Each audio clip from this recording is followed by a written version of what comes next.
বীরভূমে কয়লা খনিতে বিস্ফোরণের ঘটনায় এনআইএ তদন্তের দাবিতে মামলার অনুমতি দিয়েছে কলকাতা হাইকোর্টের প্রধান বিচারপতির ডিভিশন বেঞ্চ।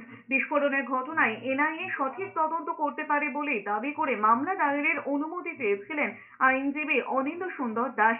এরপরই মামলা দায়েরের অনুমতি দিয়ে মঙ্গলবার হাইকোর্টের প্রধান বিচারপতি টি.এস. শিবগানামের ডিভিশন বেঞ্চ জানিয়েছেন আগামী 14 অক্টোবর এই মামলার শুনানি হওয়ার সম্ভাবনা। এদিকে পুজোর মুখে বীরভূমের লোকপুরের ভাদুলিয়ার কয়লা খনিতে ভয়াবহ বিস্ফোরণের ঘটনা কার্যত কাঁপন ধরিয়েছে এলাকায়। সোমবারের পর মঙ্গলবার সকালেও দুর্ঘটনাস্থলের চারপাশ শিউরে ওঠার মতো অবস্থায় রয়েছে। খয়রাশুলির গঙ্গারামচক খনি এলাকায় ছড়িয়ে ছিটিয়ে পড়ে রয়েছে দেহাংশ। এদিকে দুর্ঘটনা দীর্ঘক্ষণ পরও সেই জায়গা খোলা ছিল, ঘিরে দেওয়া হয়নি। সেখানে অবাধে যাতায়াত করেছেন এলাকার বাসিন্দারা। মঙ্গলবার সেখানকার পরিস্থিতি খতিয়ে দেখে বীরভূমের পুলিশ সুপার রাজনারায়ণ মুখোপাধ্যায় নিজে দাঁড়িয়ে থেকে এলাকায় ব্যারিকেড করে দিয়েছেন। ছিন্ন ভিন্ন হয়ে যাওয়া গাড়িও সংরক্ষণ করা হয়েছে নমুনা সংগ্রহের জন্য। পুলিশ জানিয়েছে ফরেনসিক রিপোর্ট না পাওয়া পর্যন্ত এ নিয়ে কিছুই নিশ্চিত করে বলা সম্ভব নয়। সূত্রের খবর, মঙ্গলবারের ফরেনসিক দল দুর্ঘটনাস্থলে গিয়ে নমুনা সংগ্রহ করবে।